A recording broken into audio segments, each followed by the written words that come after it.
Sir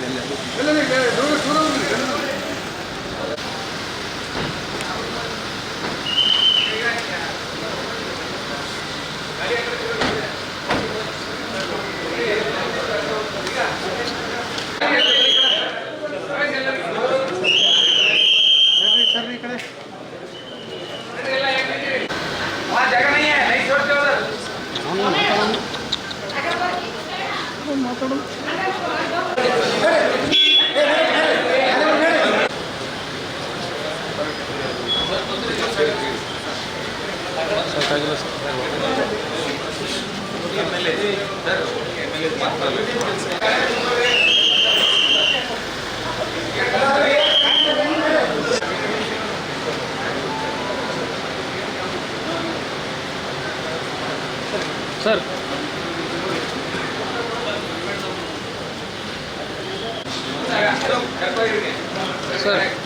sir sir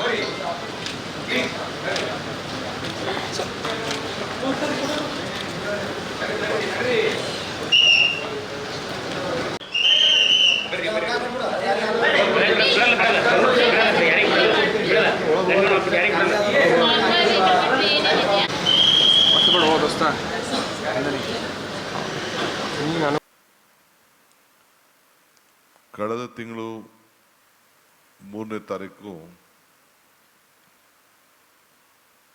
Congress ಪಕ್ಷದ ವರಿಷ್ಠರು ನನಗೆ ಅಧಿಕಾರವನ್ನು ಸಿದ್ದರಾಮಯ್ಯರ ಮುಖಾಂತರ ಹಸ್ತಾಂತರವನ್ನು ಮಾಡಿದ್ದಾರೆ. ನನಗೂ ಕೂಡ ತಮಗೆಲ್ಲ ಗೊತ್ತಿದೆ, ನಾನು 89ರಿಂದ ಸತತವಾಗಿ ವಿಧಾನಸಭೆಯಲ್ಲಿ ಇದ್ದು ಸುಮಾರು 5-6 ಸಂಪುಟಗಳಲ್ಲಿ ಕೆಲಸ ಮಾಡಿ ಜೈಲಿಗೆ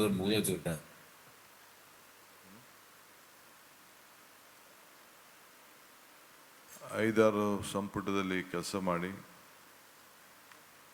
ಜಿಲ್ಲಾ ಪಂಚಾಯತ್ ಮೆಂಬರ್ ಕೂಡ ಆಗಿ ನನಗೆ ಆದಂಥ ಅನುಭವ ಈ ಆಡಳಿತ ವ್ಯವಸ್ಥೆಯಲ್ಲಿ ಇದೆ. ಸೊ ಎಲ್ಲಿ ಯಾವ ಲೆವೆಲಲ್ಲಿ ಏನೇನು ಆಗ್ತದೆ ಅಂಥೇಳಿ ತಾಲೂಕ್ ಪಂಚಾಯತಿ ಅಧ್ಯಕ್ಷನೂ ಆಗಿದ್ದೆ, ಜಿಲ್ಲಾ ಪಂಚಾಯತಿ ಮೆಂಬರು ಆಗಿದ್ದೆ, ಶಾಸಕನೂ ಆಗಿದ್ದೆ, ವಿರೋಧ ಪಾರ್ಟಿಲೂ ಇದ್ದೆ, ಡಿಸ್ಟ್ರಿಕ್ಟ್ ಮಿನಿಸ್ಟ್ರು ಆಗಿದ್ದೆ, ಉಪಮುಖ್ಯಮಂತ್ರಿನೂ ಆಗಿದ್ದೆ, ಈಗ ಮುಖ್ಯಮಂತ್ರಿ ಕೂಡ ಇದ್ದೇನೆ. ಸೊ ಯಾವ ರೀತಿ ಸಿಸ್ಟಮ್ ನಡೀತದೆ ಅಂಥೇಳಿ ನನಗೆ ಅರಿವಿದೆ. ಇವತ್ತು ಬೆಂಗಳೂರಿನಲ್ಲಿ ನಾನೀಗಾಗಲೇ 30 ದಿನದ ಪಯಣ ನೀವೆಲ್ಲ ಗಮನಿಸಿದ್ದೀರಿ. ನನ್ನ ಪಯಣ ಯಾವತ್ತೂ ಕೂಡ ಪ್ರತಿ ಹಂತದಲ್ಲೂ ಕೂಡ ಪಾಸಿಟಿವ್ ಆಗಿ ನಾನು ಯೋಚನೆಯನ್ನು ಮಾಡೋನು. ನಾನು ನೆಗೆಟಿವ್ ಯೋಚನೆಗೆ ಹೋಗೋದಿಲ್ಲ. ನಮಗೆ ನಿಮಗೆಲ್ಲರೂ ಕೂಡ ಜನಪ್ರತಿನಿಧಿಗಳಿರ್ಬೋದು, ಇಲ್ಲ ಕಾರ್ಯಾಂಗ ಇರ್ಬೋದು, ಅಧಿಕಾರಿಗಳಿರ್ಬೋದು, ನಾವೆಲ್ಲ ಸೇರಿ ಒಟ್ಟು ಕೆಲಸ ಮಾಡಿದ್ರೆ ಮಾತ್ರ ಜನರ ಸಮಸ್ಯೆಯನ್ನು ಸ್ಪಂದಿಸಲಿಕ್ಕೆ ಸಾಧ್ಯ. ನಾವು ಜನ ನಮ್ಮ ಮೇಲೆ ಅಪಾರ ವಿಶ್ವಾಸ ವ್ಯಕ್ತಪಡಿಸಿದ್ದಾರೆ, ನಿರೀಕ್ಷೆ ಮಾಡಿದ್ದಾರೆ. ದೊಡ್ಡ ಅಪಾಯದ ಸಂದರ್ಭದಲ್ಲೂ ಕೂಡ ಈ ದೊಡ್ಡ ಬರಗಾಲ ಈಗಾಗಲೇ ಪ್ರಧಾನಮಂತ್ರಿಗಳು ಘೋಷಣೆ ಮಾಡ್ದಂಗೆ ಇಡೀ ನಮ್ಮ ಭಾರತದಲ್ಲೇ ಅದೊಂದು ಭೀಕರವಾದಂಥ ಬರಗಾಲ ಬರ್ತದೆ ಅಂತೇಳಿ ನಮಗೆ ಮುನ್ಸೂಚನೆಯನ್ನು ಕೊಟ್ಟಿದ್ದರು. ಆದರೆ ಮಧ್ಯದಲ್ಲಿ ಸ್ವಲ್ಪ ಕಡೆ ಕೆಲವು ಭಾಗದಲ್ಲಿ ಮಳೆ ಕೂಡ ಪ್ರಾರಂಭ ಆಗಿದ್ದು ಕೂಡ ನಾವೆಲ್ಲ ವರದಿಯನ್ನು ನಾವು ನೋಡ್ತಾ ಇದ್ದೇವೆ. ಈಗ ಮೊನ್ನೆ ತಾನೇ ಫಸ್ಟು ನಾನು ಅಧಿಕಾರ ತೆಗೆದುಕೊಂಡಂಥ ಮೊದಲನೇ ವಾರದಲ್ಲೇ ನಮ್ಮ ಕೇಂದ್ರ ಸಚಿವರಾದಂಥ ಪಾಟೀಲ್ರವರು, ನೀರಾವರಿ ಸಚಿವರು, ಜಲಶಕ್ತಿ ಮಂತ್ರಿಗಳು,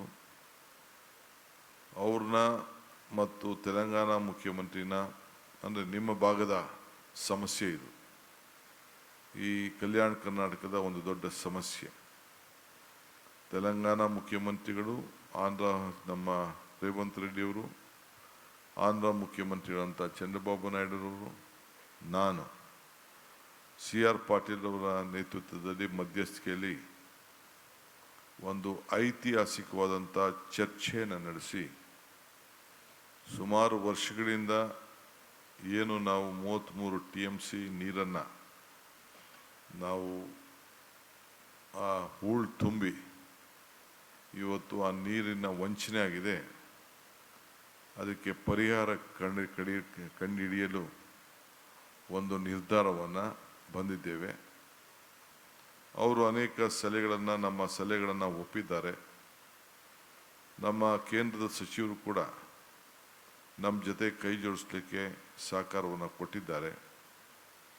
ಆಂಧ್ರ ಪ್ರದೇಶದ ಮುಖ್ಯಮಂತ್ರಿಗಳು ಮತ್ತು ತೆಲಂಗಾಣ ಮುಖ್ಯಮಂತ್ರಿಗಳು ಚಂದ್ರಬಾಬು ನಾಯ್ಡು ಮತ್ತು ರೇವಂತ್ ರೆಡ್ಡಿಯವರು ಕೂಡ ಅವರು ಕೂಡ ಬಂದು ಆ ಸಭೆಯಲ್ಲಿ ಭಾಗವಹಿಸಿ ಬಹುಶಃ ನಾವು ತೆಗೆದುಕೊಂಡಂಥ ಭಾಳ ದೊಡ್ಡ ನಿರ್ಣಯ ಕೃಷ್ಣ, ಕಾವೇರಿ, ಗೋದಾವರಿ ಈ ಮೂರು ಕೂಡ ಜೋಡಣೆಯನ್ನು ಮಾಡಿ ಇದಕ್ಕೆ 1,00,000 ಕೋಟಿ ರೂಪಾಯಿ ಹಣವನ್ನು ಕೇಂದ್ರ ಸರ್ಕಾರವೇ ಇದಕ್ಕೆ ತೆಗೆದುಕೊಂಡು 90-10 ಅಲ್ಲಿ ನ್ಯಾಷನಲ್ ಪ್ರಾಜೆಕ್ಟ್ ಆಗಿ ಅದನ್ನು ಘೋಷಣೆ ಮಾಡಲಿಕ್ಕೆ ಈಗಾಗಲೇ ನಾವು 3 ಜನ ಕೂಡ ಅವ್ರಿಗೆ ಸಮ್ಮತಿಯನ್ನು ಕೊಟ್ಟಿದ್ದೇವೆ. ಅದನ್ನು ಸದ್ಯದಲ್ಲಿ ಅವರು ಏನು ಘೋಷಣೆ ಮಾಡಬೇಕು ಆ ಕೆಲಸ ಕೂಡ ಮಾಡ್ತೇವೆ.